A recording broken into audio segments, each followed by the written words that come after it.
Hey y'all. So, wow, it is so live in here. I apologize. Let's do some of this from out in the rest of the basement. Because wow, it's echoey. So, I have color on the wall. This is the control room. This color, I'm buying paint from Home Depot, so the paint is by Behr. This color is called Starlit Pink, because of course it is. This is similar to the pink that I used kind of as the starting point for the pink jellyfish drums. I guess I like this color. I painted my bedroom a color similar to this before I was married, because of course I did. I thought about going with purple or something like that, but I kept coming back to like bubblegum pink, so here we are. We have a plan for the doors. I guess the short version, I don't want to explain them too much until the doors are actually here, but the plan for the doors is basically a solid core door with a couple of additional layers, and we'll talk about that when it happens. Something I did want to talk about is where the ceiling meets the wall, we're using an acoustical caulk product. I think it's by OSI is the brand.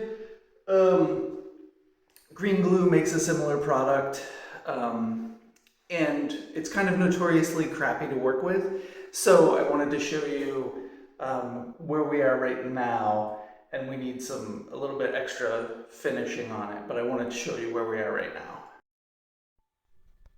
Okay, so I thought I would start with where it looks kind of okay. Right, here it looks kind of okay. We're going for basically the important thing when you're going with this acoustic caulking stuff is an airtight seal, right? And here you can start to see some gaps. This product kind of notoriously shrinks a lot, and so you need multiple coats. So we're gonna have to come back here. The good news is I think this is the worst patch. And I've been talking with my builders about the gaps, and they know that there's an issue.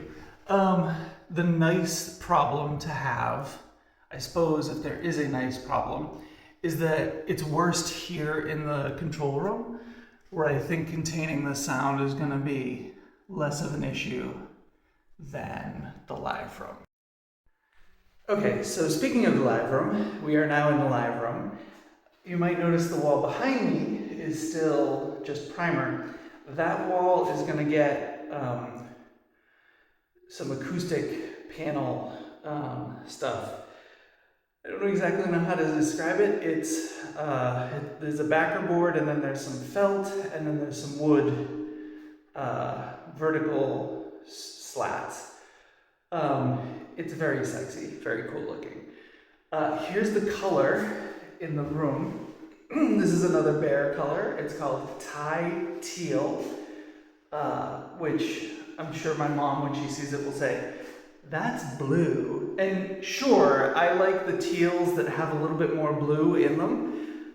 I had a kitchen that was a color similar to this. And yeah, so this is the color in the live room. This room also, I apologize, a little live. It's that thing about soundproofing, right? First you gotta keep it all in, and then you gotta treat it, and we haven't gotten to the treating it phase yet.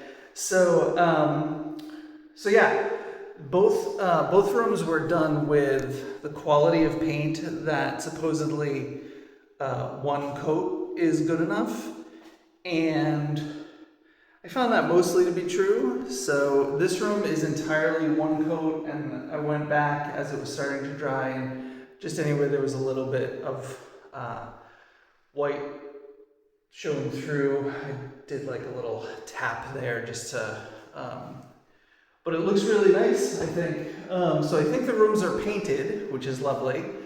The doors hopefully are coming in this week. The electricians are coming. The timeline of these videos is crazy, but the electricians are coming in a day or two, so that'll be a big deal. Next is the floors, which we haven't talked at all about. I have the flooring stuff. I'm still debating whether the flooring is going. It's a vinyl plank, right? And I'm debating whether it's going right down on the concrete slab, or whether I'm going to do some sort of simple subfloor. I think the subfloor is definitely more work, and I would lose pretty close to an inch in height.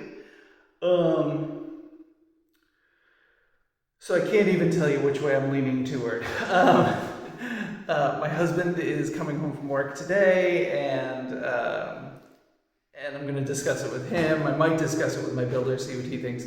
I'm doing it, me and my husband, probably depending on how.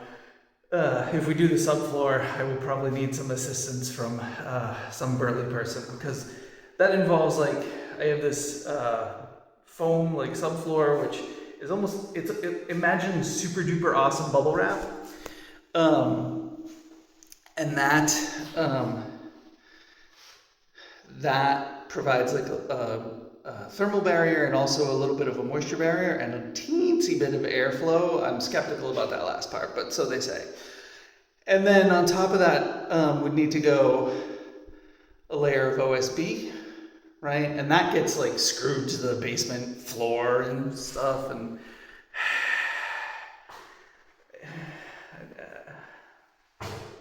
that feels exactly like the type of thing I don't want to do. So if I do go with the OSB subfloor, I will probably have help of someone. And then the vinyl plank would just go on top of that. So either it's going to go right on the basement floor, which I think in most places is level enough for that to happen. I need to double check that, but the floor seems pretty level. And then the doors, did I say that? Doors are coming in this week. Doors are ordered, let's say that. And then the last thing is up where we looked at the ceiling wall match, where the ceiling meets the wall. There we go, that's what she's trying to say.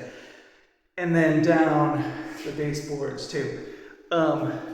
There's a plan for those things I've ordered. I'm going with the polystyrene instead of wood, mostly because it seemed cheaper, and mostly because it seemed cheaper, and I'm tired of paying money for this. Any project you ever do will be more expensive than you think, right? I've had 2 guys come in to look at replacing my boiler. And did I mention that the boiler went as part of this? I don't know. Anyway, so we need a new boiler, and the propane guy has come in, and then a pellet boiler guy come in, and both of them, when they're here, they'll say, "Oh, it'll be about that," and then when they go home and they send you the estimate, it turns out no, it's more than that. And I want to argue for people overestimating when they're on site, right? So let's use the propane boiler as an example. When he was here, he's like, around 10 grand, cool. Estimate comes back at like 15. I'm like, why didn't you tell me like, it might be 17, and then 15 feels awesome, right?